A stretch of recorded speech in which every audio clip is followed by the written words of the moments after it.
Tuesday, April 27th, 2026. 24 hours from right now, Jerome Powell will walk into a press conference room at the Federal Reserve headquarters in Washington, D.C., and begin speaking the last words he will ever deliver as Federal Reserve Chairman. His term expires May 15th. This Wednesday at 2:30 p.m. Eastern is his final official communication to financial markets, and silver is going to move before he says a single word. It is going to move this morning. It is going to move this afternoon.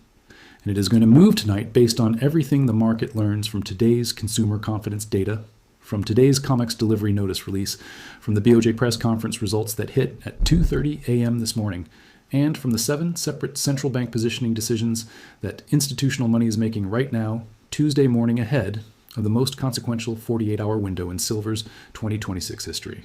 Forget Wednesday. Wednesday's move is being built today, and I am going to show you exactly how.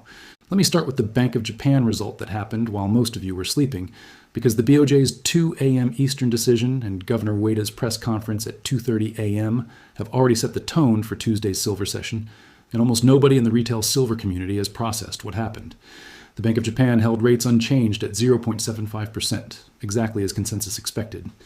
But the critical detail is in Ueda's press conference language, which transmitted to global currency markets immediately at 2:35 a.m. Eastern. Ueda acknowledged that Japan's inflation at 3.2% remains above the BOJ's 2% target. He said the BOJ will continue to adjust monetary policy if economic conditions improve as projected. And critically, he stated that the BOJ is watching the impact of the Iran war's energy shock on Japan's import costs and growth trajectory before making further policy adjustments. That language is neutral to slightly hawkish. It says the BOJ is prepared to move but is waiting for more data. In currency market terms, neutral to hawkish BOJ language is yen positive, dollar negative, and silver positive. Here is the specific market reaction that happened between 2:30 a.m. and 6 a.m. Eastern this morning. The USD-JPY pair, which measures how many yen you need to buy $1, fell from 155.8 to 154.3 in the 90 minutes following Ueda's press conference. A falling USD-JPY means the dollar is weakening against the yen.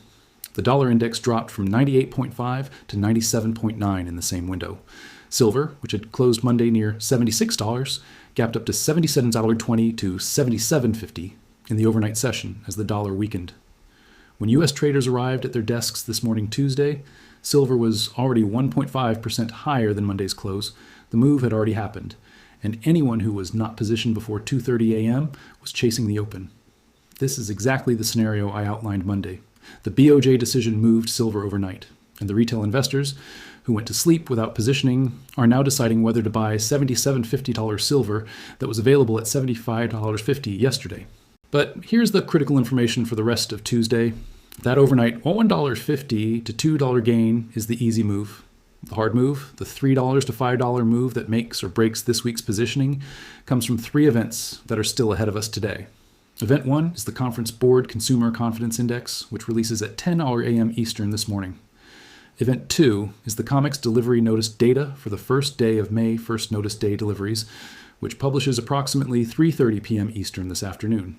And Event 3 is the final pre-FOMC positioning adjustment that institutional money makes between 2 p.m. and 4 p.m. today as they finalize their Wednesday exposure before the Fed blackout effectively ends all meaningful communication. Let me walk through each of these 3 Tuesday events in sequence because the order matters.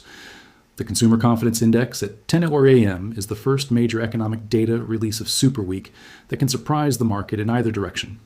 The University of Michigan consumer sentiment confirmed at 47.6 last Friday, an all-time record low, with one-year inflation expectations at 4.8%. The Conference Board Index measures a different but related concept. Where the Michigan survey asks consumers about their personal financial situation and inflation expectations, the Conference Board survey asks about current business conditions, jobs, and plans for spending. The 2 surveys together give a comprehensive picture of whether the U.S. economy is deteriorating at the consumer level in a way that is consistent with stagflation. The February Conference Board reading was 98.3. The March reading was 92.9. Analysts are expecting April to come in around 88 to 90. If April prints below 85, it confirms that consumer confidence is in free fall at a pace consistent with the Michigan all-time low. A reading below 85 will be interpreted by bond markets as justification for rate cuts, which weakens the dollar, which pushes silver higher. If April prints above 90, it introduces uncertainty about whether the Michigan all-time low was a genuine signal or a statistical outlier, which strengthens the dollar, which pressures silver lower. Here is the specific connection to Wednesday's FOMC. Powell's final press conference language on future rate cuts will be significantly influenced by whether today's consumer confidence data validates or contradicts the Michigan's all-time low. If both surveys confirm historic consumer weakness, Powell has political and economic cover to signal rate cuts are possible in 2026, despite the 4.8% inflation expectations. The dovish Powell signal Wednesday is worth $5 to $8 in silver within 30 minutes of his press conference opening. The insider trading scandal that Wikipedia documented this week adds a layer of urgency to how you interpret today's price action. 3 separate series of suspicious oil trades totaling approximately $2.5 billion were placed with perfect timing, before every major diplomatic announcement in this conflict. Series 1 was placed before the war began betting on rising oil. Series 2 was $950 million placed the day before. Trump announced the April 8th ceasefire, betting on falling oil. Series 3 was $750 million in Brent futures, sold exactly 20 minutes before Iran's foreign minister announced Hormuz was open during the ceasefire period. Every major price move in oil, and therefore in silver, which follows oil through the inflation rate dollar chain, has been preceded by trades that suggest someone with advanced knowledge of diplomatic developments was positioning ahead of announcements. Today, Tuesday, April 27th, as Iran's formal proposal is being analyzed in Washington, and as Araghchi is reportedly completing his Moscow consultations before a possible return to Islamabad, someone with advanced knowledge of whether Trump accepts or rejects the Iranian sequencing proposal is making their trade right now. The silver market is not just trading on public information, it is trading against entities that have systematically demonstrated they possess private information. Understanding that dynamic does not change what you should do, but it explains why silver moves in ways that seem irrational until the next headline drops. Now, let me show you the COMEX delivery data that releases this afternoon at approximately 3:30 p.m. Eastern, and why this single data point is the most important silver-specific release of the entire week. When the CME Group publishes this afternoon's delivery notice count, it reveals for the first time how many May contract holders actually stood for delivery on first notice day. The delivery notice count shows the number of contracts where physical delivery has been initiated. Divide that number by the total May open interest of 47,034 contracts, and you get the delivery rate percentage.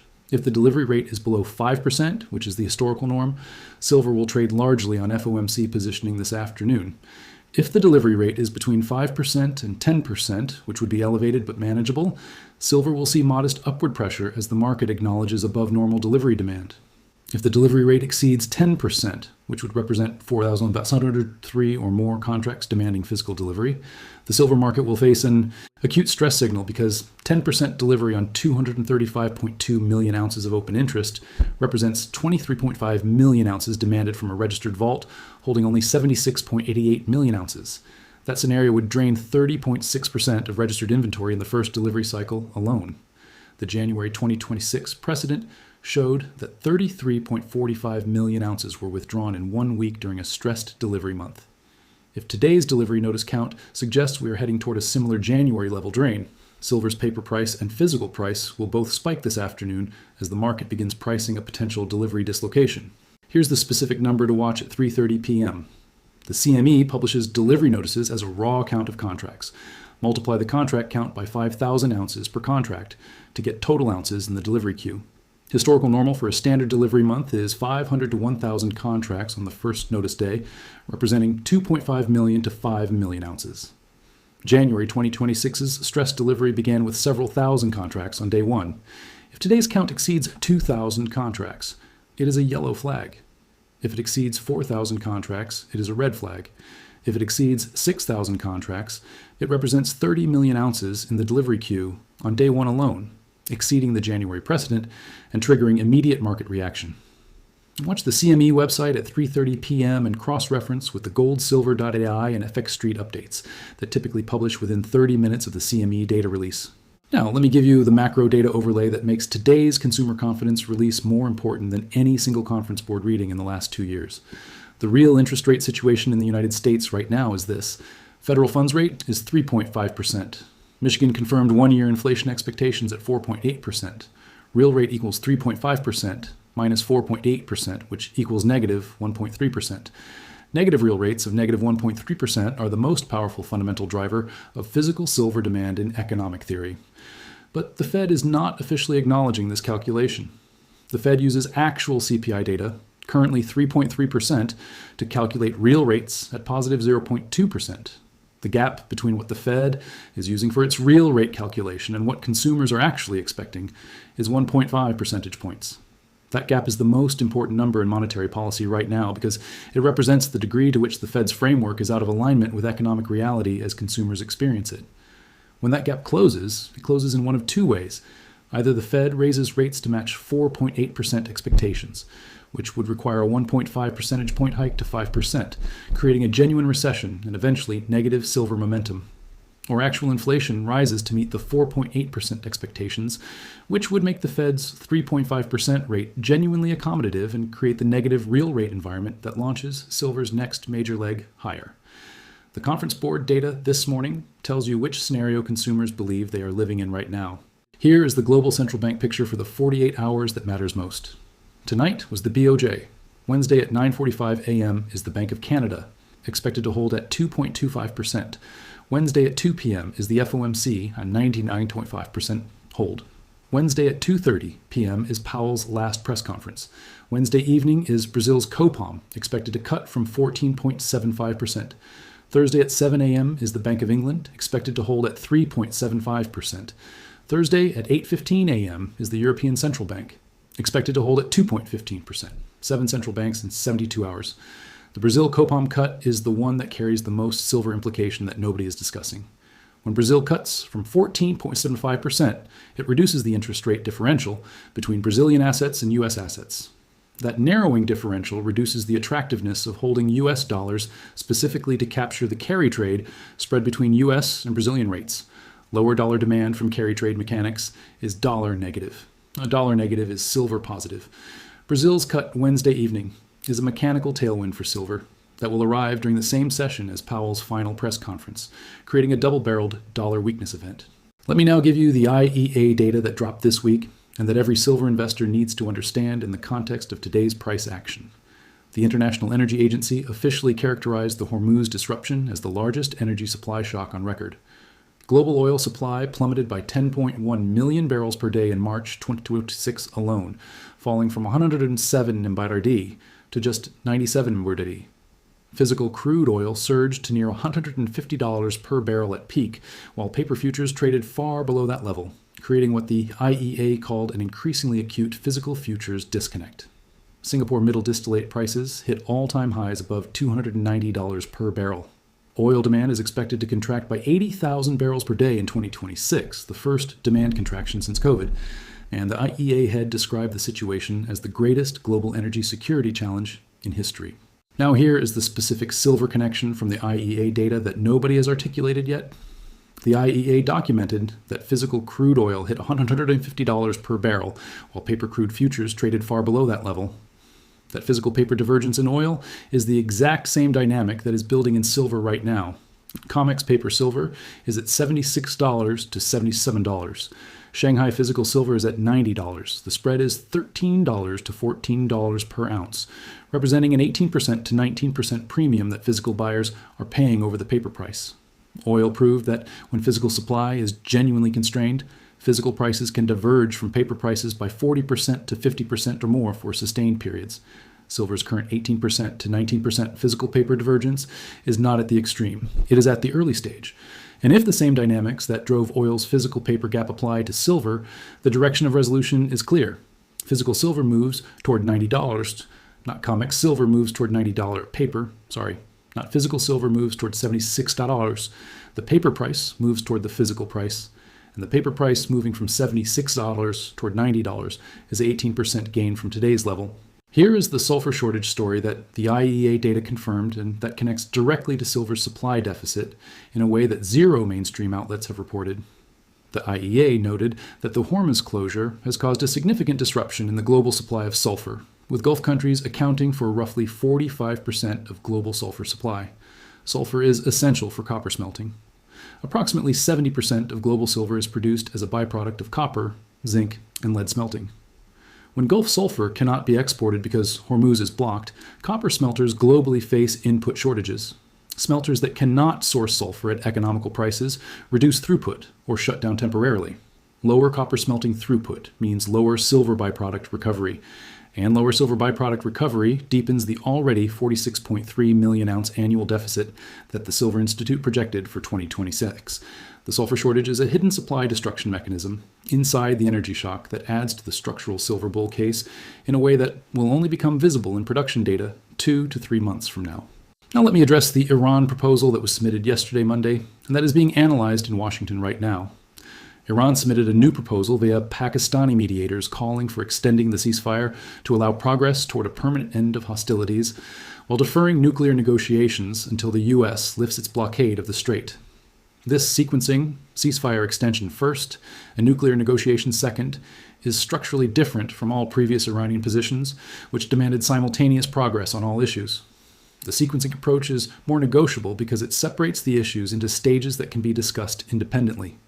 Trump told reporters Friday he is not in a rush, but also told advisors he is willing to end the conflict even if Hormuz is not fully reopened. If Trump accepts Iran's sequencing framework and announces a ceasefire extension in exchange for Iran's proposal to begin nuclear talks, here is the precise silver impact. Oil falls $10 to $15 immediately on reduced war premium. The dollar weakens as safe haven demand exits. Silver's paper price spikes $4 to $6 on the oil decline and dollar weakness. But physical silver demand remains elevated because oil is still $90 to $95 even after the war premium exits, keeping inflation above 3% and maintaining the negative real rate environment. Both the paper price and the physical market respond positively to a partial deal. Here's the most important thing to understand about Wednesday's Powell press conference in terms of your preparation today. Powell knows he is giving his last press conference. He knows Warsh is being confirmed by the Senate Banking Committee the same Wednesday. He knows his legacy will be compared to Warsh's future performance. A Fed chair giving his final press conference has no political incentive to be hawkish. Hawkishness serves future policy goals, not final statements.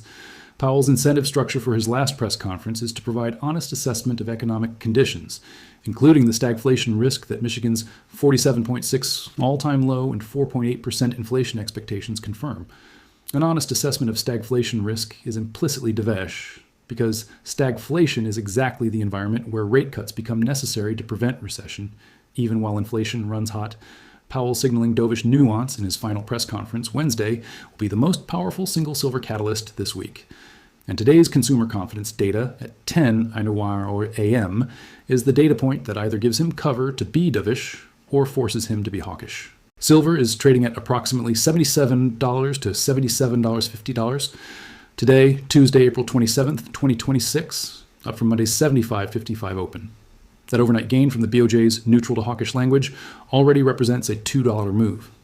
If today's consumer confidence data confirms the Michigan all-time low with a sub-85 reading, silver tests $79 today. If COMEX delivery notices this afternoon show elevated delivery demand above historical norms, silver tests $80 today. And if any diplomatic development around the Iranian proposal produces a Trump acceptance signal before Wednesday, silver gaps to $82 to $84 before the FOMC even meets. Every one of those triggers is live today, Tuesday. The 24-hour countdown to Powell's last words has already begun, and the move that positions smart money ahead of those last words is happening right now in this Tuesday morning session. The retail investor who waits for Wednesday is buying after the move has already happened. The positioned investor who understands today's three catalysts, consumer confidence at 10 a.m., COMEX delivery notices at 3:30 p.m., and pre-FOMC institutional positioning before 4 p.m., is already building the position that profits from whatever Powell says at 2:30 p.m. tomorrow.